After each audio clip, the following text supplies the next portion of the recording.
AEW takes the car out of neutral and goes into full gear. That's how cars work, right? I don't drive.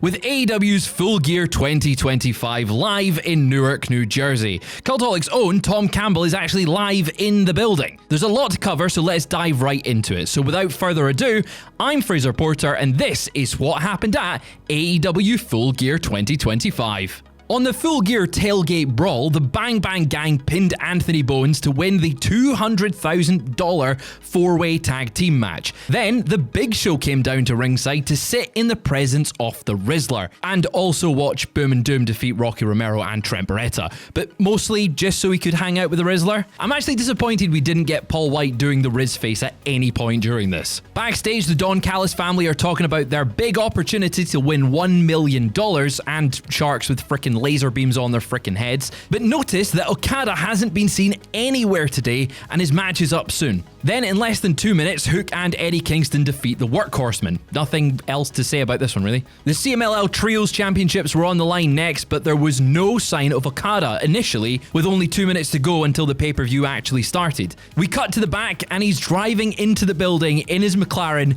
in his gear, to kick off the pay-per-view with the titles on the line. As AEW welcomes us into the main show of Full Gear, the CMLL Trios Championship match is fully underway. Mistico has been taken to the back with an injury, and Okada is running fashionably late. The coin drops, and then he performs an entire full entrance during the match. Tension is high between Takeshita and Okada as they stare each other down. This allowed Máscara Dorada to get a quick roll-up attempt on Takeshita for 2. Hechicero attempts to bring peace between his fellow Don Callis family members, but Okada shows the IWGP World Champion the finger. Mistico has been checked out by the medical team following the attack at the start of the show, and he takes it straight to Hechicero, Okada, and Takeshita with a beautiful display of his lucha prowess. Mistico attempts to hit La Mystica on Takeshita, but Okada breaks it up and then just starts beating up his own tag team partner before throwing him straight out the ring. Takeshita, back in the ring, nails Néon with a fantastic wheelbarrow German suplex, but some miscommunication and a game of one-upsmanships between Okada and Takeshita causes their momentum to stall. Okada looks absolutely buzzing as he accidentally hits Takeshita with a Rainmaker. This allows the CMLL Trios champions to get back into the match, with Mistico and Hechicero going at it in the ring, trading moves and pin attempts. A rebound off the rope and Mistico locks in La Mystica on Hechicero, who taps out almost instantly. Back on the ramp, Okada and Takeshita are not happy. Don Callis tries to keep the peace before leaving up the ramp with the AEW Unified Champion. After dispatching the Death Riders in blood and guts, Darby Allin's battle with them isn't over yet, as he goes one-on-one with Pac. Darby is in a bad state as he's bandaged up after suffering some serious burns during last week's match. Just a little side note, I still think it's very strange seeing Pac wearing tights. Both men try to gain an advantage early on with a series of grapples before Pac retreats to the outside to survey his opponent. Back in the ring, and Darby maintains control with a very well maintained headlock. Pac briefly manages to lock a head scissors in, but Darby escapes and attempts a scorpion deathlock, but Pac knows he's in danger and manages to get out. On the ring apron, Pac hoists Darby above his head in a fireman's press and just throws him to the floor below with ease. Now, the sound of Darby hitting the floor was absolutely brutal. It was a huge thud. Darby manages to get back in the ring before the 10 count, but Pac goes straight back on the attack and rips off the bandages and targets the burns of Darby. Not only that, but he then gives Darby whiplash as he just whips him into the second rope. It was brutal. But that's not all, folks. Pac then Irish whips Darby from one corner to the other with such force that Darby flies straight out of the ring between the ropes and then crashes to the floor once again. Darby finally manages to get some momentum in his favour as he traps Pac in between the ring skirt and the ring itself. He springs into action as he torpedoes himself out of the ring via a suicide dive. But he doesn't stop there. He pulls out a steel chair, props Pac up on the seat, and then takes to the top rope to deliver a front dropkick to the outside of the ring. Why do you do this to yourself, Darby? They hit a stalemate in the ring as both men are down and out. They finally get to their feet and Darby springs off the ropes with a coffin drop attempt, but Pac counters and uses Darby's own momentum against him to hit a German suplex. While Darby is recovering, Pac starts to build some steam and nails him with a huge lariat, but only gets a 2 count. Keeping on the attack, he locks in the brutalizer, but Darby, knowing how important it is, he gets his foot on the bottom rope. Retreating to the corner, and Darby is getting destroyed with some really stiff kicks to the face. Pac sees an opening. He climbs to the top rope and looks to hit a black arrow, but Darby moves out of the way and locks in a scorpion deathlock. Pac calls to the back and Wheeler Yuta comes to ringside. He distracts Darby, and this allows Pac to get a baseball bat and smashes it in the face of Darby Allin. He then pins him and gets the 3 count. Next up is the huge multi-tag team match, with the winning team getting to choose the stipulation for their semi-final match in the Women's World Tag Team Championship tournament. Megan Bayne and Marina Shafir started off strong by taking it to the multi-time Women's World Champion, Toni Storm. Mina tags in but doesn't have much luck herself as Marina Shafir stays in control. However, Sky Blue gets a blind tag into the match, and now it's her turn to take on Mina Shirakawa. Looking to tag Toni back into the match, it's cut off as Julia Hart pulls her off the apron. Instead, Mina heads to the other corner and tags in Willow Nightingale. The Babes of Wrath show off their chemistry with some tag offense to Sky Blue, but it's not long before Julia Hart enters the match. Honestly, it's a bit hard to follow this match entirely with a series of tags between the teams and everyone sort of getting their offense in. Megan Bayne and Harley Cameron are now the legal members of the match as Willow starts to build momentum for the hot tag. She gets in the ring and heads straight for Marina Shafir, but Shafir is still a bit too fresh as she locks in a sleeper hold and backs into the corner, which allows Julia Hart to tag in. The Sisters of Sin and Marina and Megan start to square up before Mina Shirakawa takes down both Julia Hart and Sky Blue. A blind tag brings Megan Bayne into the match, and Hart and Marina Shafir take down the Timeless Love Bombs. Shafir locks in the Mother's Milk, but Toni manages to break it up. Finally, Toni Storm is legal in the match and gets a huge pop, but is unable to hit a Storm Zero. At this point, the match began to descend into chaos, with everyone hitting each other with their signature moves, including a huge roar for Willow's pounce. Toni Storm and Harley Cameron trade a series of pin attempts in the ring, but Storm gets the advantage and secures the win. This means that the Timeless Love Bombs get to pick the stipulation for the semi-final match in the Women's World Tag Team Championship tournament. The AEW World Tag Team Championships are on the line as Brodito looks to defend them against FTR. Bandito and Cash Wheeler start things off trying to feel each other out. Wheeler doesn't look amused by Bandito's finger gun as he slaps it away. After a series of back and forth moves between the two, Bandito gains the advantage after he chops the life out of Wheeler's chest, which prompts Dax to get into the ring and receive a couple of chops himself. Brody King enters the match and squares up to Dax, and they don't hold back. Talk about all gas and no brakes as Brody caves Dax's chest in and goes on the chase to the outside. Back in the ring, and Brody uses Cash Wheeler as a weapon and slams him onto Dax. The tag champs show off as Bandito hoists Brody King up and then slams him onto Dax for good measure. Bandito takes to the air with a huge tope con hilo, but is caught by FTR, who then slam the champ onto the announce desk. This allows the challengers to turn the tide and gain control of the match. Back in their element, and FTR cut off any attempt from Bandito to get back into the match as they keep tagging in and out. For a brief moment, it looked like Bandito might be able to get Brody King into the match, but FTR blocked that side of the ring. Bandito manages to get the tag, but it's not allowed by referee Paul Turner as he didn't actually see the tag take place. This doesn't last long though, as Bandito counters FTR's offense and leaps across the ring to tag King in. The big man starts to dominate the multi-time tag team champions, including reversing a sleeper hold attempt into a running cannonball into FTR Bald, who sat in the corner. He followed that up with another cannonball sent on to both of them. Brodito was looking to wrap things up, but Dax pulls down the rope as Bandito ran them, causing him to spill to the outside and leave Brody King isolated. FTR managed to hit the power half of Power and Glory, but Brody King catches Cash by the throat, while Bandito hits a massive frog splash to Dax. Brody King wanted to show his ability to fly, and he dives to the outside, and it's a brutal crash landing into Stokely. FTR looks to finish things off and destroys Bandito with a powerbomb and splash combination, but it only gets a 2. Bandito lifts Cash Wheeler above his head with only one hand and throws him to the outside, following it up with a massive crossbody to the outside to both members of FTR.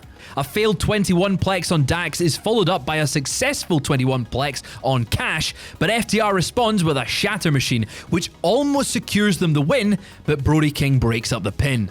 Outside the ring, and the dogs are barking.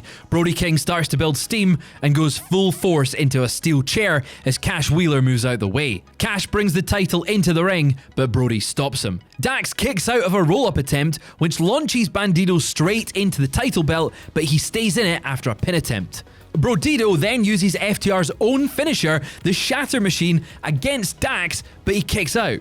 Cash blocks Bandito from ending the match and then hits a suicide dive to Brody. A reverse Doomsday device into a moonsault allows Bandito to pin Cash, but again, it's only a 2. On the ring apron, an FTR hit an assisted spike piledriver, taking Brody King out of the match.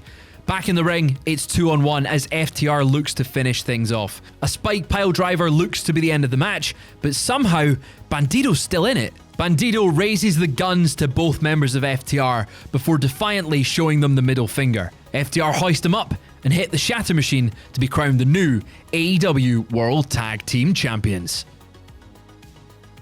Next up is the Casino Gauntlet to crown the first ever AEW National Champion. Now, Lashley and Benjamin are out first and had a little friendly feel of each other. Careful now.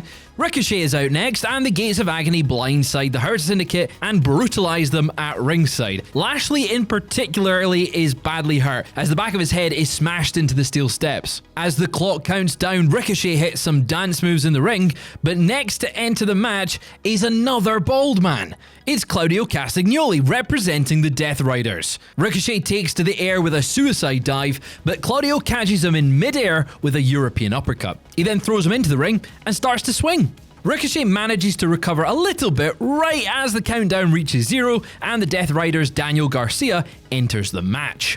The crowd had a lot of fun with this one because they chant "He's not bald" at Garcia as he begins to wear down Ricochet. But sitting in wait is Claudio, who charges at Ricochet in the corner with another European uppercut. The countdown is on again, and it's freshly squeezed Orange Cassidy, who is characteristically in no rush to get to the ring. He immediately embraces the bald and slaps Ricochet's big bald head. Claudio, showing off his strength, lifts Orange with one hand by his waistband. He looks to hit a pop-up European uppercut, but Orange reverses it. He trades moves with Claudio as the next entrant arrives. And it's the Death Riders' Wheeler Yuta. At this point, the Death Riders have a massive advantage and start to beat down Orange Cassidy. Honestly, where's the Rizzler when you need him?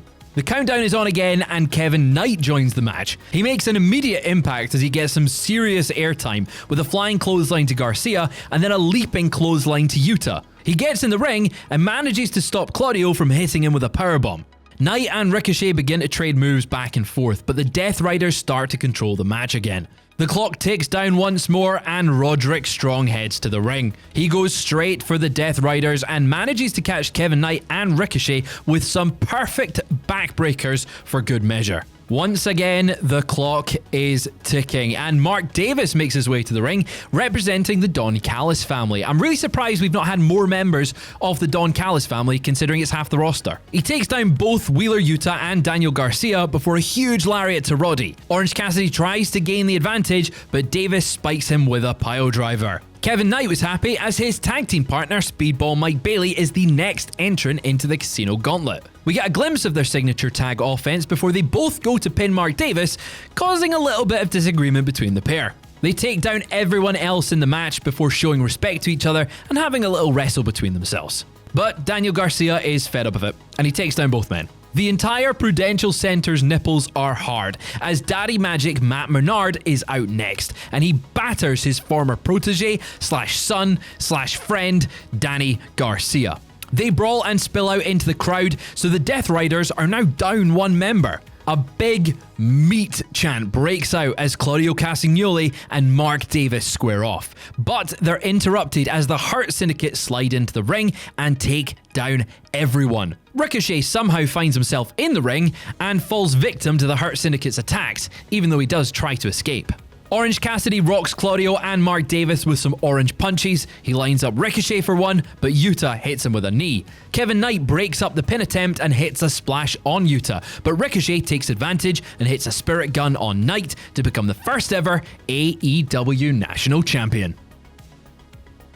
Kyle O'Reilly has had Jon Moxley's number over the past few weeks, and he looks to gain another win in a no-holds-barred match. O'Reilly gains an early advantage as he targets the fingers of Moxley, who then retreats to the outside to regroup. Marina Shafir then hands Moxley a fork, who gets back in the ring and takes Kyle to the mat. He then proceeds to stab him multiple times in the head and midsection with the fork. O'Reilly's face is pouring with blood, which really gives Moxley the edge. He remains firmly in control as Kyle starts to lose more blood. Moxley must have skipped lunch as he takes bites out of Kyle's head and fingers to really punish his opponent. As the crowd starts to get behind Kyle, he starts to turn things around and briefly locks in the ankle lock that caused Moxley to tap out in blood and guts. Moxley reverses this and gains control once again, which sees him stabbing Kyle O'Reilly in the nipple. That's gotta hurt. Moxley locks in a sleeper hold over the ropes, but Kyle sees an opening and turns things around. Back in the ring, and panic sets in for Mox as Kyle locks in the ankle lock once again. He maintains control and uses the fork on Moxley's head. Mox's face begins to pour with blood.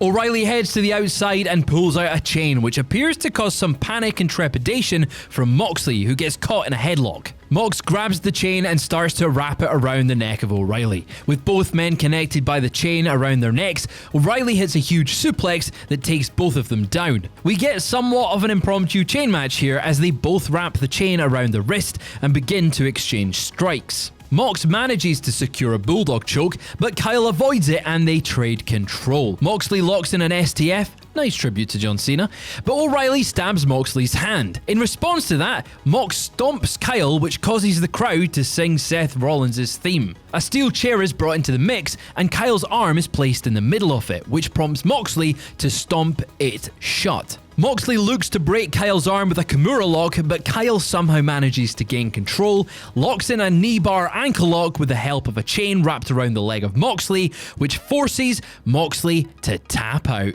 After the match, Moxley shows Kyle O'Reilly a sign of respect as he nods and bows his head at the man who's now forced him to tap out twice.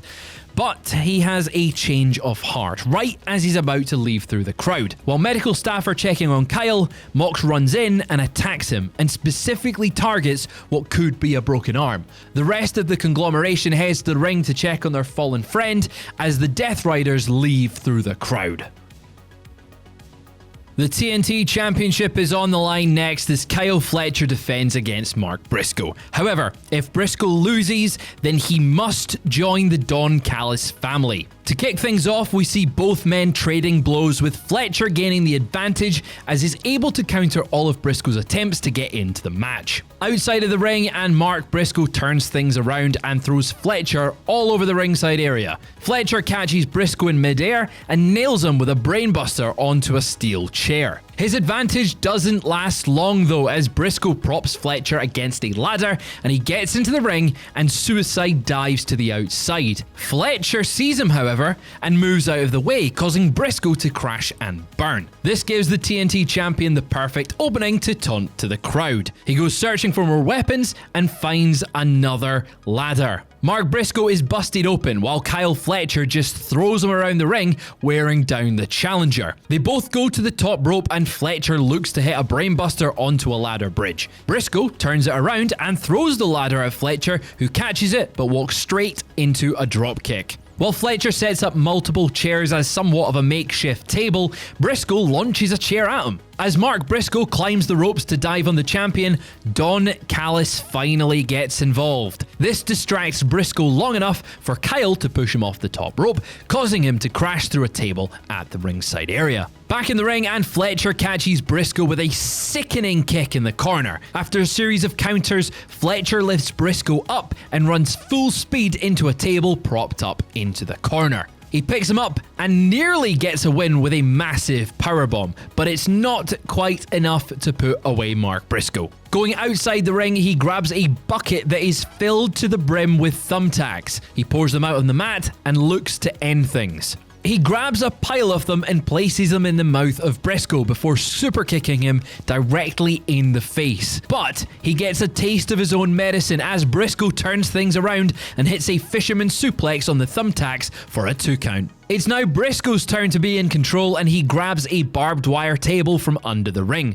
Not only that, but an absolutely massive ladder too. On the apron, and both men are fighting for control. Kyle slips and finds himself perfectly placed for a flipping neckbreaker onto the steel chairs that the champion had set up earlier. Both men back in the ring, and Kyle once again is placed on a table as Briscoe climbs the absolutely massive ladder, looking to finish things off. But Kyle starts to climb the ladder. Briscoe from the top of the ladder catches Fletcher with an insane froggy bow elbow through the table in mid-air. I genuinely thought this was the finish, but Kyle Fletcher somehow stays in the match. Briscoe pushes the barbed wire table into the ring as Kyle Fletcher grabs a screwdriver. Mark Briscoe blocks the initial attack, but the onslaught is too much, and Fletcher stabs him over and over and over again. He turns to the camera and licks Briscoe's blood off the screwdriver.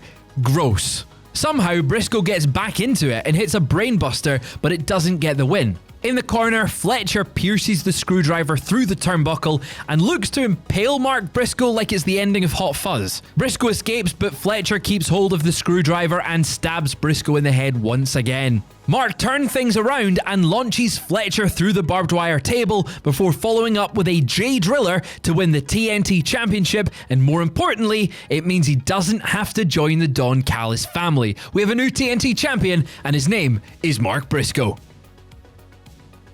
$1 million are on the line for the Young Bucks as they team with Josh Alexander to take on Kenny Omega and the recently reunited Jurassic Express. Nick Jackson kicks things off with Jack Perry as the two flippy speedy boys hit some flippy speedy offense. Neither man gets the advantage, however, which prompts them to tag in Luchasaurus and Matt Jackson respectively. Luchasaurus manages to take down all three members of the opposite team before tagging in Jack Perry, who then works with Kenny Omega to take down his fellow Elite members. While Kenny Omega backs up towards the ropes, Josh Alexander clips him with a very stiff elbow before tagging into the match. While Kenny initially manages a burst of offense to counter Alexander, the former TNA World Champion targets the ankle of Omega and begins to wear him down. The Young Bucks get back into the match and attempt some tag offense against Omega, but he has them scouted. Nick Jackson tries to dive to the outside but crashes to the floor as he misses the dive completely onto Luchasaurus. It was a really nasty landing. But it doesn't stall the momentum for this team as the Bucks continue the attack on Jack Perry. The Goodies manage to get back into the proceedings as Perry tags in the big Lucha Dinosaur, who batters both Max and Jeremy Buck with a big chokeslam and a moonsault combo. The Bucks manage to avoid another chokeslam from Luchasaurus while Kenny Omega calls for a tag on the outside. Omega goes straight for Josh Alexander, who looks to tag out but is left all alone by the Young Bucks. The match descends into chaos with everyone hitting each other with big moves, including an impressive diving Canadian destroyer onto Luchasaurus, which is followed up with a V-trigger by Kenny Omega. While Josh Alexander has Kenny Omega trapped in an ankle lock, the Young Bucks grab the arms of Omega and hit an EVP trigger. Somehow, Kenny manages to get to the bottom rope to break the hold. Some triple team offense as Luchasaurus launches Jack Perry into the air to assist Kenny Omega in hitting a spike piledriver. Jurassic Express hits Matt Jackson with a countdown to extinction, but Alexander breaks it up to save the match for his team. They look to hit a double Doomsday device on the Bucks, but they escape and super kick their opponents. They watch as Omega hits Alexander with a one-winged angel on the outside, but inside the ring, they double team Jack Perry and nail him with an EVP trigger to win themselves the $1 million. After the match, Don Callis joins them in the ring to officially welcome them to the Don Callis family. As the Bucks leave up the ramp with Don Callis, the rest of the family stays back and attacks Kenny in the ring. They target his injured leg, and the Bucks look somewhat conflicted. They're torn between the money or saving their former friend. Eventually, they throw the money to the ground. They charge to the ring and save Omega. They take down the entire family with a little help of Jurassic Express. The Young Bucks and Jurassic Express shake hands, and Omega then comes face to face with the Bucks, who extend their hands for a handshake. Kenny Omega refuses it, and instead, he hugs them. The Elite is back together as the Don Callis family looks on. Mercedes Moné looks to win her 14th championship as she takes on Chris Statlander for the AEW Women's World Championship. The early goings of the match sees both Mercedes and Chris battling out to gain the early advantage, with Mercedes using her speed while Chris overpowers the TBS champion. Statlander takes to the top rope and misses a huge early splash. She rolls to the outside and appears to have injured her arm. While referee Aubrey Edwards checks on the Women's World Champion, Mercedes launches herself onto the champ with a Meteora to the floor. She doesn't hold back as she targets the seemingly injured arm of Statlander. Moné locks in a Fujiwara armbar, which prompts screams of pain from the champion. Every time Chris sees a slight opening in the match, Mercedes cuts her off and goes back to working over the injured arm. Statlander, using her good arm, manages to hit a series of clotheslines, but Mercedes once again turns the match in her favour and targets both arms off her opponent. Mercedes, getting a little bit cocky, hits a series of suplexes, trying to match the amount of suplexes to the amount of championships she's won. She climbs to the top rope looking for a frog splash, but Chris gets her feet up and clocks Mercedes right in the jaw. Finally, the champion is starting to gain momentum as she hits a back body drop and follows up with a suplex of her own. Her arm is still causing her issues though, as she's not quite able to have full control over the pin as Mercedes kicks out. She's not in control for long though, as Mercedes takes advantage of the arm injury once again and takes it to the outside, but she's caught in the air and gets hit with a blue thunder bomb. The referee begins to count Mercedes out, but she manages to get back into the ring at the count of 9. She gains the advantage again and throws Statlander into the turnbuckle with a sunset flip. She eyes the champion in the corner, who gets a second wind and runs into Mercedes with a clothesline. But Mercedes again stays in control. The women's champion gains a little bit of leverage and takes Mercedes to the top rope to bring her crashing to the mat again with a Dean Malenko-like backbreaker. She looks to hit Saturday Night Fever but is unable to lift Moné with the injured arm. The TBS champion manages to escape and rolls up Chris, who manages to kick out and roll through into a seatbelt pin attempt, the pin that managed to win the title for her, but it's unsuccessful. She hits Mercedes with a package piledriver, but unfortunately it's too close to the rope as Moné manages to grab it to break the pin attempt. Moné nails Chris with a reverse Frankensteiner and follows it up with a Meteora against the bottom rope, but the champion stays in with a kick out at 2. Moné attempts the moneymaker, but a series of reversals sees both champions fighting for control once again. Statlander manages to grab Moné long enough to hit a Saturday Night Fever out of nowhere to pin Mercedes Moné and retain the AEW Women's World Championship. It's main event time as Hangman Page defends the AEW World Championship against Samoa Joe. The World Champion has some taped up ribs, which draws the eye off the challenger, but Hangman takes the early lead. The Hangman takes off his boot and lays it into the head of Samoa Joe, who gets busted open pretty badly. Joe looks absolutely knackered as he starts to lose blood, and Hangman wears him down even further with strikes and clotheslines. Eventually, Joe turns things around and launches Hangman into the cage wall and begins to punish the champion. He scrapes Hangman's face across the steel cage fence, and the champ gets busted open too. At this point, we get a pretty good view of the gash on Joe's head, and it's honestly pretty gnarly. Despite this, he continues to stay in control and wear down the champion. Hangman sees an opening and is able to reverse a German suplex attempt and connects with a rolling forearm and then a big back suplex of his own. Joe almost locks in the Kikina clutch, but Hangman slips out and locks in one of his own. But Joe manages to escape and hits a Uranagi in the corner. He lifts him up on the top rope and looks to finish things off with a muscle buster, but Hangman bites the open wound off the challenger. Both men go to the top rope and Hangman connects with a sunset flip powerbomb before leaving Joe lying on the mat. Shibata makes his way to ringside at this point, grabs the AEW World Championship and tries to climb the cage, but is stopped by Eddie Kingston. While this is going on outside the ring, the referee gets knocked down and Hangman hits the Deadeye on Joe and gets the visible pinfall, but it doesn't count because the ref doesn't see it. Powerhouse Hobbs is out next and he breaks the chain clean off the door and enters the ring. Hangman launches him into the wall of the cage, but it allows Joe to lock in the Kikina clutch. Hangman bashes Joe's head into the turnbuckle, but the open door allows Hangman to hit the buckshot lariat, but the ref is still down and can't make the pinfall. Hook rushes to the ring now and is trying to wake the referee up, but he sees the World Championship lying on the mat. He picks it up and bashes Hangman's head with it, revealing that he's rejoined the Ops. Joe lifts Hangman up. He hits a muscle buster and he pins Hangman Page to become the new world champion for the second time in his career. The Ops are joined in the ring by the Ops Dojo as Samoa Joe celebrates his new world title. But the lights go out and Prince Nana is stood at the top of the stage to usher in the return of Swerve Strickland. He walks towards the ring as the Full Gear crowd chants, "Swerve's house!" Joe tells the dojo to stand back and invites Swerve to the ring. Swerve looks at the fallen Hangman and then takes a swing at the entire dojo. Full Gear goes off the air with Hangman Adam Page standing shoulder to shoulder with the returning Swerve Strickland. As always with AEW pay-per-views, a very solid show top to bottom with a major title change and a return to cap things off. I've been Fraser Porter and that was what happened at AEW Full Gear 2025.